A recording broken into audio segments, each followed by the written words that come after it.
Hi friends, welcome back to my channel. ఈరోజు నేను వచ్చాను ఒక పీస్ఫుల్ రెస్టారెంట్కి. అదే మన ఋషికొండలో ఉన్న రిషి వ్యాలీ రెస్టారెంట్కి. సో లోపలికి ఎంటర్ అవ్వగానే అంబియన్స్ చూసి వెంటనే మైండ్ రిలాక్స్ అయిందనమాట. సో ఈ రెస్టారెంట్కి టూ ఆప్షన్స్ ఉన్నాయి, either indoor or outdoor. So మేము అవుట్డోర్ చూస్ చేసుకున్నాం.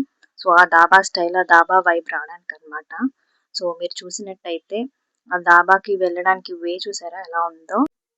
ఈ హట్స్ చూసారా ఎలా ఉన్నాయో. అథెంటిక్ ఈవినింగ్ టైంలో అది పర్ఫెక్ట్గా హ్యాంగ్ అవుట్ అవడానికి మంచి వైబ్ ఇస్తుంది అనమాట. సో కోజీ టేబుల్స్, ప్లేట్స్ అన్నీ లైక్ అథెంటిక్గా ఉన్నాయన్నమాట. సో డాబా వైబ్ వస్తుంది అనమాట. సో సీటింగ్ అరేంజ్మెంట్ చాలా కంఫర్టబుల్గా ఉంది, ఇండోర్ అండ్ అవుట్డోర్. సో నేనైతే ఇక్కడ ఫేమస్ అయిన curd rice and sambar rice order పెట్టాను. సో ఆ రోజు నేను వెళ్ళింది సాటర్డే. సో ఓన్లీ నేను వెజ్ తింటాను కాబట్టి సాటర్డే సాంబార్ రైస్కి సైడ్ డిష్గా వడియాలు ఇచ్చారు. అండ్ నెక్స్ట్ క్రీమీగా ఉన్న కర్డ్ రైస్. సో ఫ్రెండ్స్తో చిల్ అవ్వడానికి లేదా ఫ్యామిలీ అవడానికి సూపర్ ప్లేస్ అనమాట. సాంబార్ రైస్ అయితే పుల్లగా తీయగా భలే ఉంది. సాంబార్ రైస్ అయితే అచ్చం ఇంట్లో చేసినట్టే ఉంది. ఆ ట్యాంగీ ఫ్లేవర్స్తో పర్ఫెక్ట్గా బ్యాలెన్స్ అయ్యాయి అనమాట.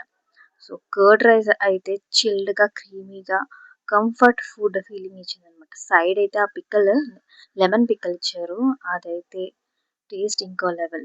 Overall ambience and peaceful sitting, cosy మరియు ఫుడ్ సూపర్ టేస్ట్ ఉంది. సో ఇలాంటివి మనకి రిమైండ్ చేస్తాయి అన్నమాట.